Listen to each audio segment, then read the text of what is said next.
Let's talk to Rupert Bell, who is, of course, Talk Radio's royal correspondent, because Prince Harry, once again, has lost his challenge to pay for police protection in the UK, and he's also been told that he can't appeal it. So it's cost him probably somewhere in the region of £500,000. However, it's also cost the taxpayer around about £300,000, and we may be getting a bill for further taxpayer-funded lawsuits by this Prince Harry. Let's find out why. Rupert, very good afternoon to you. Good afternoon, Mike. Obviously very disappointed for Prince Harry and his inability to get us to pay for his protection. Some people think he should have got it, but it looks like that's the end of that conversation. But why should we be paying for his kind of endless legal bills? Well, the 500,000 you're talking about, he might actually have to be paying himself. Right. So, you know, that's... but where that comes from, that will be the debate, I'm sure. But in essence... The debate is he felt that as a member of the royal family, albeit not a working member, that his status meant that he was somebody who was at risk. And potentially he is. There's no two ways about it. And we saw in Montecito, there was a stalker outside the house at 2 o'clock in the morning. Yeah. And of course he had security in New York. So really what we come down to is the semantics of this is basically the Metropolitan Police do not pay people, private citizens, of which Harry now is, for their security. They just don't do it. Yes, there is, and because they don't have the resources, they feel it's not right, and that was why the High Court was quite happy to throw out his legal request that he should be able to have this. So, in a sense, he got it wrong, clearly in the eyes of the law. Although clearly, when he comes to this country, he is afforded some level of protection just by the nature of who he is. And when he came for the coronation, he would have been subject to, there would have been security around him being here. So I think it's a balancing act. But of course, he always does feel, for his family and everyone, that, as you've alluded to, he feels that sometimes he is a special case because of he has set a different path, but he still should be treated as the same. Well, I think the problem for the Home Office and certainly for the people who are in charge of the protection units is that they don't want to set a special precedent for somebody who happens to be wealthy enough to pay for his own security. They also don't fancy the idea of renting out the Metropolitan Police to individuals, because I was saying this last night on the talk. You might find some, you know, sort of tin pot prince from Saudi Arabia coming over and saying, well, I can afford to hire the Metropolitan Police, so I'm going to hire, you know, 10,000 of them to let me get to Harrods quicker, and soon enough, if somebody comes at me, they'll shoot them. You know, that's not what we do. So he's in that same category as far as I'm concerned. He's not a member of the royal family. He doesn't get the protection that they all get, but he does get protection presumably when he's here of some kind, doesn't he? He does. I think you have to be careful. He is still a member of the royal family, which means that he has a high-profile element to his life, and clearly there always does seem to be, he's always in the news, so he's always here, considering how dangerous he says it is. I don't know why he keeps coming back on his own to fight more court cases. He has to keep going. It's basically to go to court cases, it would seem, and a flying visit for the coronation. So, and that is what he would be saying. Look, I am a member of the royal family. I cannot, whatever my circumstances, I am in a position where I should still be treated as a member of that because of the profile of who I am, even though my working arrangement within the royal family is very different, and because he's chosen to go a private route. And it's the balancing act for everybody, how to get it right. But when he comes over here, and if he's staying on a royal estate, those places have a natural level of security, whatever. It's how it's managed if he's going around various charity things he might be wanting to do here that he's involved with. That then becomes more of a problem. We saw in New York, he had a security detail around him, but it appears, and one of the problems is that security may be one of the reasons why it all went a bit wrong, that 2-hour near catastrophic incident, because the security didn't manage it properly, right, and actually left them slightly exposed in a situation which everyone said wasn't an issue, but maybe their security detail overreacted to the situation that was unfolding, even though people might say, quite rightly, you know, when they've got paparazzi chasing them, he's going to feel uncomfortable. Well, I mean, the problem with being in America is that the paparazzi will chase you. But he's the one that chose to go and live in America, despite the fact that it's got a very bad record for gun crime, and he's got much more likely to be shot in America than he would be in Britain. But he went to live there. Well, yes, and obviously with an American wife, he chosen that's where they've chosen to live. They obviously live in a fairly elite part of California, which is probably the extra police, and they've got security, so they have a degree of protection over there, but of which he has to fund. He never said he would have paid the Metropolitan Police for it, but as quite rightly they say, we are paid to do certain things like police football grounds, but then we've got trained people to do that, big numbers of people to do that, but whereas we don't necessarily have this, we have obviously security people on behalf of the royal family, but not the numbers to start providing a private service, which would have been if the court had agreed. Yeah. And I think when he first went to live in Vancouver Island, wherever it was, with her, when they first left the UK, were they not given some form of protection that was paid for by King Charles? Initially, and again, they did get some form of protection.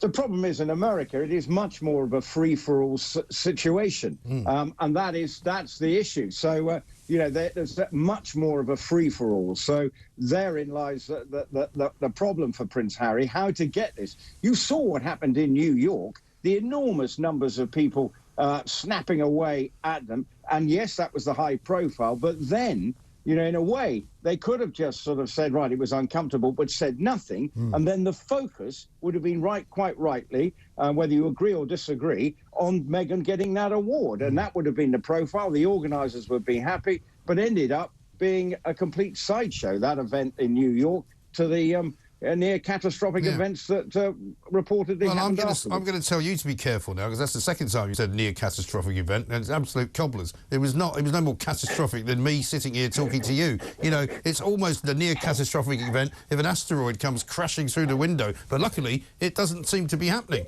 so it's not there. They made it all up, and it was a load of old rubbish. I myself filmed the traffic in New York when I was there the other day, and there was speeds of 20 miles an hour being obtained by some taxis going down parts of the city. It's absolutely ridiculous. And the problem for them is people will stop inviting them to places if that's what they're going to do. Well, obviously, I didn't say near catastrophic with enough italics around it for you, Mike. No, but that's okay. I forgive you. I do apologise, but clearly we do know, whatever happened that night. But the security is an issue for Harry. And look, and I think he has some degree of a point, because, but ultimately he has chosen this path, and now he's going to have to make his bed in that direction. And it means that there are a different set of circumstances for him to deal with, but he's now got to get his head around that. And that seems to be the problem. At the moment, it's a very slow-moving realisation of where he's at on all levels. Now, of course, he's got high-profile court cases going on separate issues, but in terms of this one, that's one less now for him to worry about. But obviously, there are others going on. But in the real term, Harry now, what his problem is, he's got to find a way to make himself seem relevant. Now he's done all the books and the documentaries, and that's his problem. Yes, he's got Invictus Games, he's involved with a few charities, but it's the sense of purpose that he's got to generate for himself. Now he's chosen this private route. It looks like it will be easier for Meghan, because she can sort of fall back on previous things that she's done, which will enable her to be in the spotlight. But for Harry, it's a harder direction for him to go, because he's not quite sure what he wants to do. Well, he's meant to be writing another book, I think, isn't he? But I don't know whether anybody wants to read it, because he has become now a bit of a joke figure in America, it seems to me. Well, I think the problem is there's the boredom threshold. It's the eye-rolling, because what's the story? Wasn't Spare was the story. Where do we go? Where does he go from here in terms of what he's writing about? Because he's written his autobiography, and now, okay, there are events have happened since, so maybe he's going to be telling his view of events of what subsequently, but then that's just going to alienate himself even more from the royal family, who are equally frustrated by his constant sniping and revelations against what he feels as injustices from all sides. Yeah. And I mean, they can't stop, can they? Because after the incident in New York, they apparently complained through Omid Scobie. Let's not forget, by the way, that Scobie was the guy that said they were chasing each other around at about 80 miles an hour, which turned out to be complete rubbish. They said that, you know, they hadn't heard from anybody in the royal family. Nobody had called them to issue condolences for something that didn't happen. Yes, but you would have thought, you know, the thing is, it appears that Harry wants everyone to reach out to him. Yet it takes a two-way. He should, in fact, be trying. He's the one who's created the stir, not the royal family. Now, there may have been issues behind the scenes, but him revealing it all, it's for him now to be talking and seen to be talking, whether it to his father. At the moment, it doesn't seem to be any chance of a rapprochement between him and his brother, which, you know, is sad because, you know, they were at one stage close and they looked out for each other. But clearly, that has broken down, hopefully not forever, but they've got to find a way. Otherwise, it's going to be lonely for Harry because he's cast asunder from all of his, well, most of his family.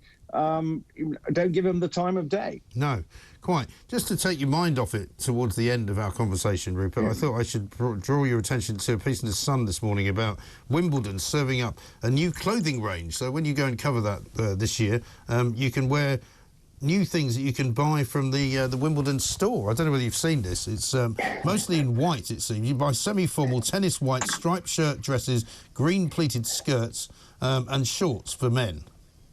Well, they're always revamping. It's like football shirts for the tennis fans. Yes. You know, every year. I'm not sure whether they quite do it every year, but you see the umpires are always in. I don't know whether they got a different clothing manufacturer, so that might be one of the reasons if suddenly Ralph Lauren are no longer around providing them the clothing. But it's part of the big deal. That's why Wimbledon is able to make huge amounts of money, is the merchandising of their product globally. People, and it's always usually done. It doesn't probably come cheap. I don't know. I'm sure it doesn't. I mean, it can be quite a costly experience, even buying a T-shirt from Wimbledon. But I'm sure I shall be looking forward to seeing this new range of clothing. But I promise I won't wear it in front of you, Mike. No, you'll probably give me a hard time. That's very kind. But it's not far away now, is it? It's only about a month away. July the 2nd, I think it starts, or July the 3rd. Right. So, and hopefully Andy Murray will be there. And where's the Open this year? That follows straight after the Wimbledon. We got the Derby following next week, Royal Ascot. So the season is nearly upon us, and it will be interesting to see where the King turns up. Will he turn up at the Derby next Saturday week? Right. I assume he will with the Queen, as certainly his mother was always there. Royal Ascot. Well, she won't be the only Queen this year, because there's going to be a few drag queens there this year, apparently, as well. Well, there were last year, but they've actually designed an area on the hill to have a sort of a party on the hill. That's what the hill's all about. It's a Londoner's day out, and they're just trying to reflect that London is a diverse city, and there's an area for everybody to go and enjoy whatever your persuasion. So that's the point of it. Nothing too serious. Hopefully, for people to go there, anyone can go in there into this tented area for a bit of fun. And as you say, there will be drag queens, comedians, all sorts going on in there. So for this area, just reflecting the diverse nature of London. Well, as long as there's a tote in there as well, so you can put a bet on, which is the whole point of the thing. I think there probably will be a few totes around there and bookmakers on that side. There are bookmakers on the hill. There's fun fairs. There's everything that goes on the hill. But more importantly, there might be some demonstrations because the friends from the Animal Rebellion people, after having a meeting over donuts with the Jockey Club, but they still say they... Yeah, well, they had donuts at this meeting because one of the replies from was that they said they enjoyed the donuts at the meeting with the Jockey Club. But that will be a more serious element to the side. They are expecting security issues, and they're having to pay an extra £150,000 for the increased security on the day to try and ensure the Derby passes without incident on Saturday week. Well, we look forward to a big season, a summer season of sporting excellence with Rupert Bell as he takes his royal hat off and puts on his sporting one, which is always good and always worth doing. And sometimes he can do both.